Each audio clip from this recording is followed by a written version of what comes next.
Welcome back to Perkins Pipes. Just hadn't had this little Kaywoodie medium pear out for a while. Beautiful little estate pipe that a friend found for me.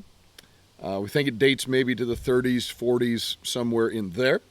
I don't know, just wanted to have this guy out. And we got something fun in the way of sports, games, maybe, for you today. So as always, let's get this guy lit. Let's get to talking.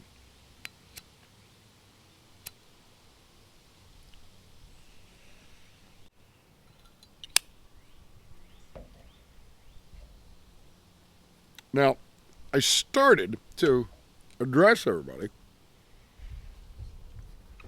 as a bunch of turkeys. And then I was going to ask and say, hey, if I say that in a positive way, would you know what sport I'm talking about? Then I got to thinking about it, and I thought, if I just address everybody as turkeys, they may not even wait till I ask the question. They may already shut this video off and move on to the next one. So I decided not to do that. What sport or game, depending on how you think about it, features the word turkey in a positive way?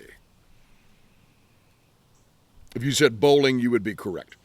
We've had a few videos on here talking about different sports and things, and I want to spend a little time talking about bowling.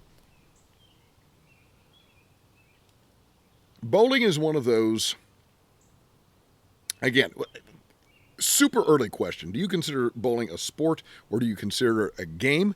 And quite honestly, what's the difference? Would love to hear your early thoughts about that.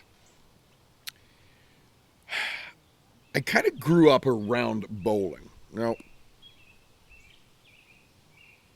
as I heard my parents' stories, I know that my dad had bowled on different leagues as a young adult. After he got back from the Korean War, he got his degree in education, was a teacher, and so I know he bowled on some leagues. Then he met my mom, and I know they bowled on a teacher's league together. This is all before I was born. Then I know when I was young, my mom bowled on a women's league. So somewhere early elementary school, they introduced me to bowling. Now, I always enjoyed it, never did it competitively or, in terms of like a high school team, college team, nothing like that.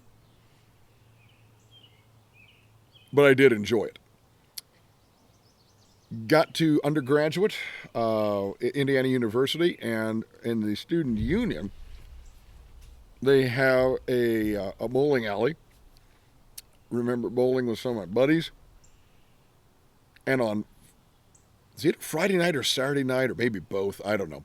After a certain time at night, maybe like at 11 o'clock or midnight or something, they would turn out the lights and they would bring out these pins that were, it was all black light, so everything glowed, and they called it cosmic bowling, and so that was kind of fun. I remember doing that.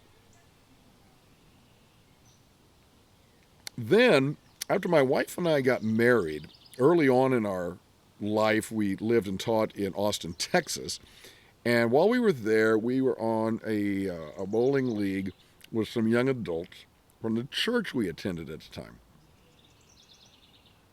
And that's where we really bowled the most.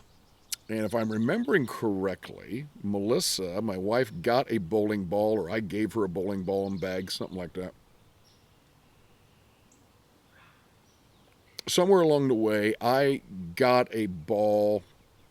I think I bought a ball off a buddy and made one of the biggest mistakes I've ever made in terms of a purchase. He convinced me to get it re-drilled for my hand and to get it re-drilled as a fingertip ball. Now, those of you who know anything about bowling, you know that, most people know you got 3 holes, right? 2 for kind of your 2 middle fingers and 1 for your thumb. Some people will drill those first 2 as just so you barely get your fingertips in there, as a way to get more spin on the ball, which curve the ball out on the lane and hit the pins and all that stuff. That was a huge mistake for me, and I wish I'd never done it. And I've never purchased another bowling ball. So what I should have done, well, I shouldn't have done that in the first place. And certainly, if I ever get another bowling ball, and somehow I doubt that I will, believe me, it's going to have the regular holes. I'm not good enough for a fingertip ball, so that actually my game went down after that. And of course, our children came along, introduced them to bowling. Of course, you got that game system called the Wii, the Nintendo Wii. Has these little controllers, and you can do bowling on that. And we've loved bowling with the Nintendo Wii on the television in our home. So we've kind of enjoyed this, over the years. What I like about bowling, well, there's multiple things. I think number one, it strikes me as one of those games or sports that even if you're not that great at it, you can still have fun. Right? You can have a bunch of people go out and go bowling, bowl a few games, and maybe grab some fries, a slice of pizza from the bowling alley restaurant, and just have fun.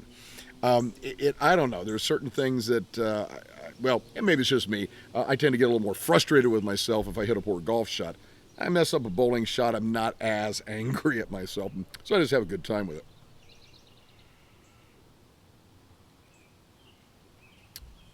What else I like about bowling is relatively easy to play, at least in terms of the concept, right? You roll a big, heavy ball down a long wooden lane. There are 10 pins set up at the end, and you try to knock as many down as you can. So it's very simple. What I like about it is the sound. And if you've been bowling, you know what I'm talking about. You got all these people lined up down the lanes, and usually a bowling alley is pretty big. And so you're just constantly hearing thud, thud, thud, thud, thud, as soon as these heavy bowling balls are hitting the wooden lane, and then they thump, thump, thump, thump, thump, thump, thump, thump, as they're rolling down the aisle, and then that crash of the bowling pins. So I like the sounds of bowling.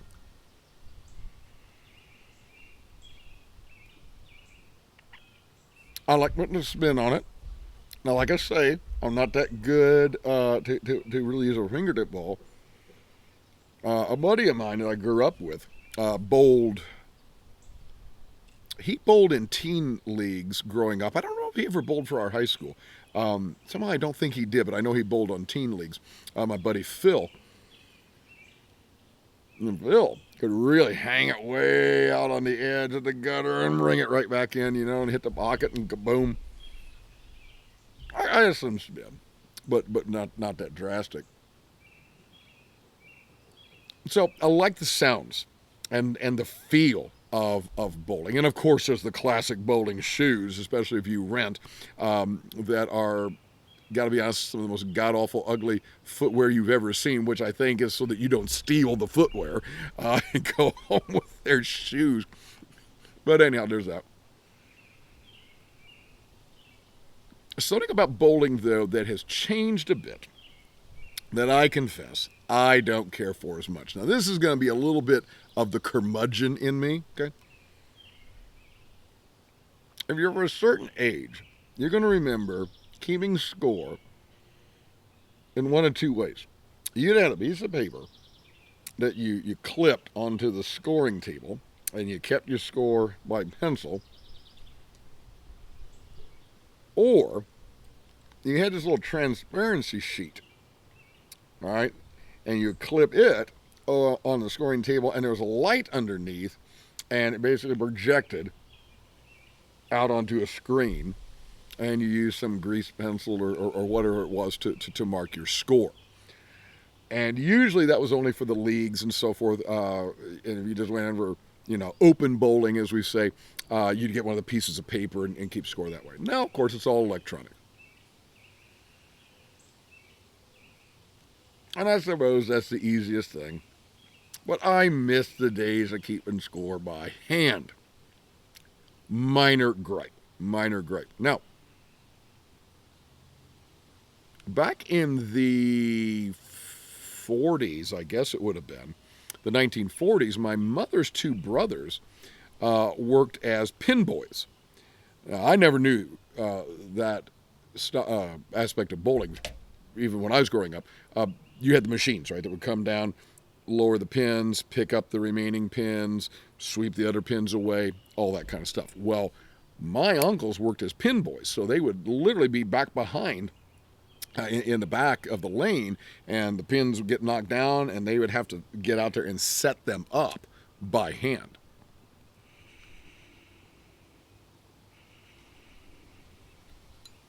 And there's a little bit of danger to that. I had to make sure they weren't out on the lane and somebody rolls the ball, because, man, that thing could crack your legs and do you some harm. But apparently that was a common job for high school guys, back in the day. So I did miss out on that. Now, in downtown Indianapolis, there's a place called Fountain Square, and they have duckpin bowling. If you've never been duckpin bowling, that's a whole other experience. First off, the pins are much narrower.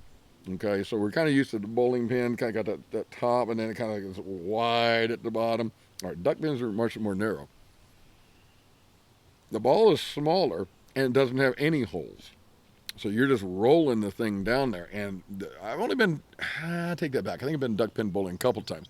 And boy, that's a different experience entirely. And at least if you're new to it, you don't have the kind of control that you have with a regular bowling ball with your hands, your fingers in the holes, that it allows you to impart spin and so forth like that. Not, I think that you can still impart spin with a duckpin ball, but it's just a different kind of hand mechanism, and you kind of got to figure that out. So definitely a different experience there, you could say.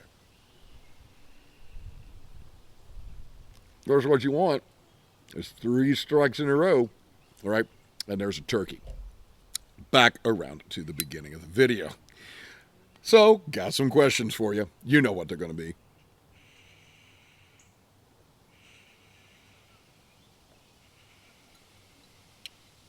Do you like bowling? You been bowling? When's the last time you've been bowling? Do you have your own ball? Do you have your own shoes? Do you have your own bowling shirt? You ever bowled on a league? What are your bowling stories? We'd love to hear what you have to say. Look, as Malcolm Guite says, I do these little things in order at last to do nothing. As I like to say in Latin, Parva ago ut tandem, nihil agam. Have a wonderful day.